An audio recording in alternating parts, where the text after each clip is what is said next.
오늘 이 시간 즐거이 소리칠지어다, 즐거이 소리칠지어다 라는 제목으로 하나님 말씀 전하겠습니다. 시편 81편 우리가 읽었는데요. 81편은 이스라엘 민족 절기에 낭송되었던 그런 시입니다. 어느 절기에 낭송되었는지는 정확하게 알지는 못하지만은 이 시편 81편 위에 제일 위에 표제어를 보시면은 깃딧이라는 단어가 나옵니다. 보이시죠? 깃딧. 이 깃딧이라는 말은 술투를 밟을 때 부르는 기쁨의 곡조, 이런 의미를 가지고 있습니다. 그래서 학자들은 이 시편을 이스라엘 백성들 장막절에 낭송되었을 것이다 라고 추정하고 있습니다. 오늘 시간 이 말씀 속에서 우리에게 들려주시는 특별히 예배에 대한 의미를 함께 나누어 보려고 합니다. 먼저 자원하는 심령으로 즐겁게 드리는 예배가 참된 예배라고 우리에게 이야기하고 있습니다. 여러분 1절 말씀 보시기 바랍니다. 1절 말씀 함께 읽겠습니다. 시작. 우리의 능력이 되시는 하나님을 향하여 기쁘게 노래하며 야곱의 하나님을 향하여 즐거이 소리칠지어다. 아멘. 기쁘게 노래한다라는 말은 문자적 의미를 보면 큰 소리로 노래한다, 이런 의미를 가지고 있습니다. 그런데 이 단어가 성경에서는 뭐라고 쓰이냐면 하나님의 사랑과 은혜에 대한 벅찬 감격으로 노래한다, 이런 의미를 가지고 있습니다. 여러분 무슨 말입니까? 형식적으로 노래하는 것이 아니라 진심으로 노래하라는 겁니다. 오늘 말씀을 시작하면서 시편 81편은 6월절이나 초막절과 같은 민족적인 절기에 부르는 노래라고 말씀을 드렸잖아요. 그런 점에서 볼 때 이 민족적인 대명절에 예루살렘에 모인 이스라엘 백성들이 과연 어떠한 마음과 어떠한 자세로 하나님을 예배해야 되는지를 1절 말씀에서 자세히 보여주는 거죠. 형식적으로 예배하지 말라는 겁니다. 신령과 진정으로 예배하라는 겁니다. 그게 하나님이 받으시는 예배라는 겁니다. 여러분 사실 성경은 우리에게 예배에 관하여 말씀을 전하실 때 예배자가 반드시 가져야 되는 첫 번째 자세로 자원하는 심령과 하나님을 진심으로 즐거워하는 우리의 마음이 가장 중요하다라는 것을 반복적으로 이야기합니다. 그래서 예수님께서도 예배에 대해서 동일한 내용 말씀하신 적이 있잖아요. 요한복음 4장 23절과 24절을 보면은 아버지께서는 자기에게 이렇게 예배하는 자들을 찾으시니라 말씀하시면서 하나님은 영이시니 예배하는 자가 어떻게 예배하라고 말합니까? 영과 진리로 예배할지니라 말씀하고 있습니다. 하나님은 세상에서 잘나가고 똑똑한 사람들이 아니라 예배하는 사람들을 찾으시는데 예배하는 사람들이 형식적인 것이 아니라 영과 진리로 예배할 때에 그러한 사람들을 찾으시고 그 사람들을 만나주신다 말씀하시는 거죠. 그러기에 날마다 예배의 자리를 찾는 모든 성도들은 절대로 형식적인 모습은 안 되어야 될 것입니다.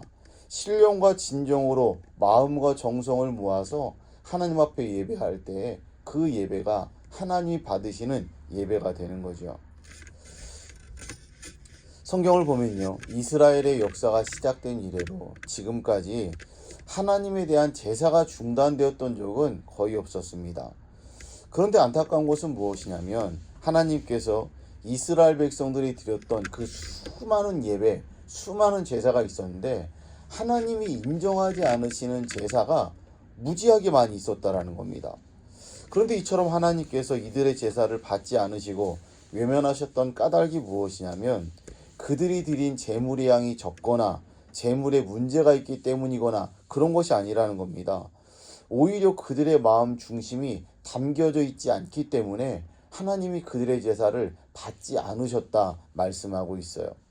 이사야서 29장 13절 말씀에 주께서 이르시되 이 백성이 입으로는 나를 가까이하며 입술로는 나를 공경하나 그들의 마음은 내게서 멀리 떠났나니 그들이 나를 경외함은 사람의 계명으로 가르침을 받았을 뿐이라 이야기합니다. 뭔가 공경하는 척하기는 하지만 배운 걸 알아가지고 뭔가 예배하는 척하긴 하지만 마음 중심은 없다라는 겁니다. 그래서 하나님께서 이사야서 1장 12절을 보면은 이 백성들이 마당만 밟고 간다 이렇게 이야기하기도 합니다. 성도 여러분, 어떤 분들은 교회 예배가 너무 많다라고 말하기도 합니다. 주일 예배, 수요 예배, 금요 예배, 새벽 예배, 매일매일 뭐 이렇게 예배를 드리느냐, 그렇게 말하는 사람이 있습니다. 우리 역시도 이스라엘 백성들의 제사를 지낸 것 이상으로 여러분, 제사, 우리가 예배를 이렇게 많이 드리는데 하나님 관점에서 본다라면 우리가 드려지는 이 많은 예배, 이 많은 제사가 과연 하나님이 받으심직한, 하나님 받으실 만한 그런 예배인지는 한번 생각해 볼 수 있다라는 거죠. 무엇이 담겨 있어야 됩니까? 우리의 마음이. 여러분, 우리 역시도 마음이 담겨 있지 않은 예배를 드리고 있다라면 그 예배는 하나님이 받지 않으시는 예배라는 것을 기억하며 우리의 마음과 정성을 다해서 하나님을 예배하는 그러한 모습이 우리에게 필요한 거죠. 예배에 목숨을 걸다라는 책이 있는데 그 책에서 마트 레드먼이라는 찬양 사역자가 있습니다. 유명한 찬양 사역자인데 그분이 그 책에서 이런 이야기를 합니다.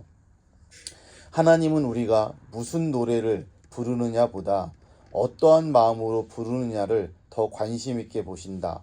마음을 다하지 않는 예배는 어떤 곡을 부르든 의미 없는 소음일 뿐이다 라고 이야기를 합니다. 맞는 말이라는 생각이 들어요. 예배가 진심 없는 형식으로 가득 찰 때 하나님은 그것을 거부하시고 오히려 소음으로 생각하시는 거죠. 예배의 중심에는 정결한 마음이 있어야 되고 정직한 열정이 있어야 되고 진심 어린 사랑이 담겨 있어야 되고 하나님은 예배의 사운드보다 예배자의 마음을 훨씬 더 중하게 보신다라는 거예요. 여러분, 이 하루도 여러분의 삶의 자리에서 우리가 예배하며 나아갈 텐데 우리 주님 앞에 서는 그날까지 날마다 모여서 예배하고 또 예배하면서 우리가 성도로서 삶을 살아갈 것인데 신령과 진정으로 예배드리는 저와 여러분 되어서 하나님께 기쁨이 되는 우리 모두가 될 수 있기를 주의 이름으로 축복합니다.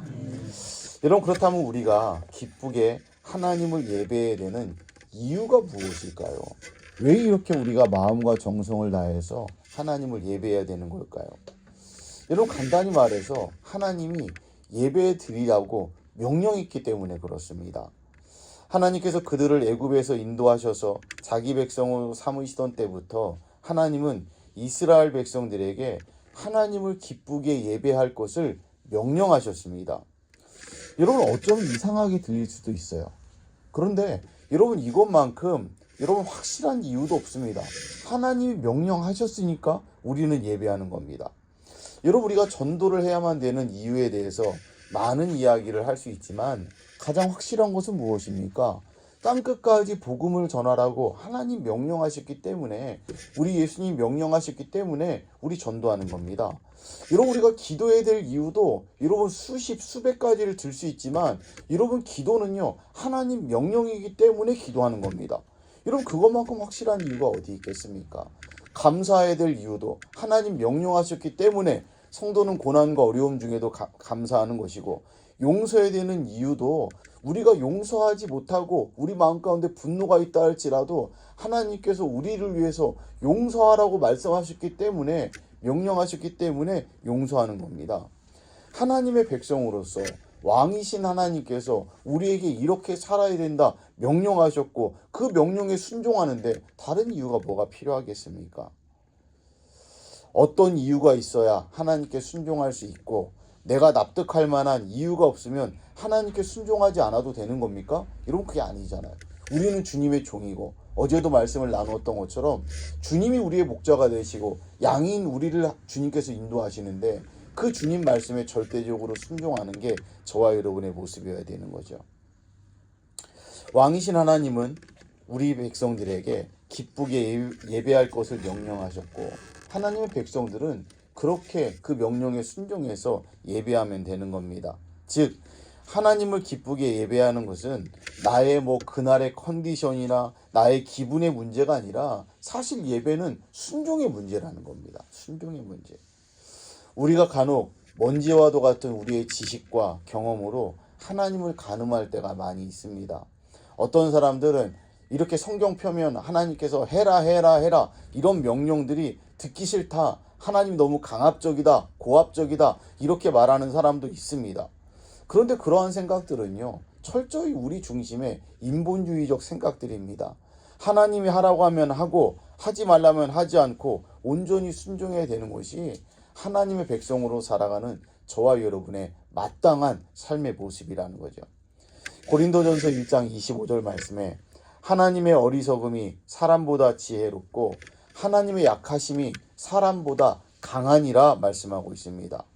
온전히 모든 것이 선이신 하나님께서 우리의 모든 삶을 자신의 섭리 가운데 가장 좋은 길로 선한 길로 인도해 주고 계시는데 하나님 우리에게 주신 말씀이라면 명령이라면 당연히 지키고 순종해야 된다는 거죠. 여러분 그런데요. 좋으신 하나님께서는 하나님을 기쁘게 예배하는 것이 분명히 우리가 지켜야 될 명령이지만 오늘 본문을 보면요. 그 이유에 대해서 한 번 더 명확하게 말씀해 주고 있습니다.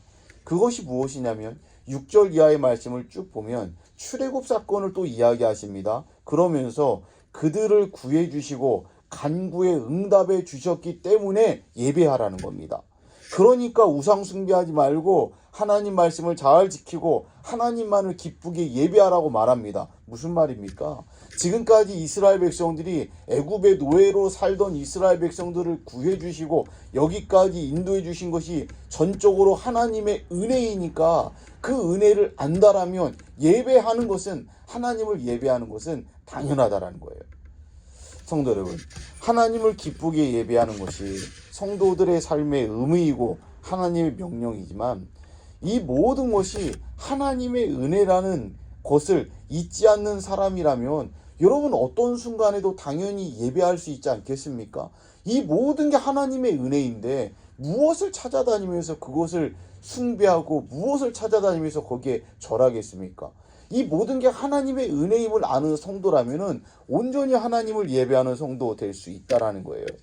여러분 우리가 예배의 자리에서 감격이 사라지고 예배를 번거롭게 생각하고 습관처럼 예배를 드리고 있다라면 어쩌면 우리 마음 가운데 근본적인 이유 때문에 그럴 수 있다라는 겁니다. 그 근본적인 이유가 우리의 삶 가운데 하나님의 은혜가 말라버렸기 때문에 더 이상 그 은혜가 생각나지 않기 때문에 그 은혜가 우리 삶 가운데 감격을 주지 않기 때문에 형식적인 예배를 드리는 거예요. 필립 얀시가 쓴 놀라운 하나님의 은혜라는 아주 좋은 책이 있습니다. 거기에 하나님의 은혜에 대해서 이렇게 이야기합니다. 우리가 받은 은혜를 잊어버리면 우리는 쉽게 다른 사람을 정죄하며 살게 된다. 하나님의 은혜를 기억하는 사람만이 은혜롭게 살 수 있다 이야기합니다. 관건이 뭐라는 겁니까? 은혜라는 겁니다. 우리가 은혜로 충만하면요 세상 가운데서도 그 누구도 정죄하지 않고 진정한 예배자로 살아갈 수 있습니다. 여러분 하나님의 은혜를 기억하는 사람은요 더 크신 은혜를 사모하며 살아갈 수 있습니다. 날마다 하나님을 예배하는 성도로 살아갈 수 있다라는 거예요. 성도가 믿음으로 살고 승리하며 살고 결국 하나님의 명령이 되는 복된 삶을 살아가는 것은 다른 것이 아니라 하나님의 은혜로 충만하게 될 때 가능하다라고 우리에게 말하는 거죠. 여러분 오늘 또 기도하며 나아갈 때 여러분 기도가 안 되고 답답하고 하나님을 예배하는 우리의 마음이 뭔가 조금 식어져 있다 이런 마음이 든다라면 여러분 이 자리에서 하나님의 은혜를 더 깊이 생각하시기 바랍니다. 여러분 지금까지 우리의 삶을 붙들어 주시고 우리 가정 가운데 은혜 주시고 이 교회를 85년 동안 지켜주신 하나님의 은혜를 기억하시기 바랍니다. 그 은혜를 온전히 기억할 때 우리의 마음이 새로워지는 것이고 그 마음 중심이 주님 앞에 온전히 드려질 때 우리의 기도, 우리의 예배, 여러분 우리의 삶의 모든 모습들은 하나님께 기쁨이 되는 진정한 예배자의 모습이 될 수 있다라는 거죠. 오늘도 주신 말씀 붙들고 믿음으로 승리할 수 있는 저와 여러분 모두가 될 수 있기를 우리 주 예수님의 이름으로 축원합니다.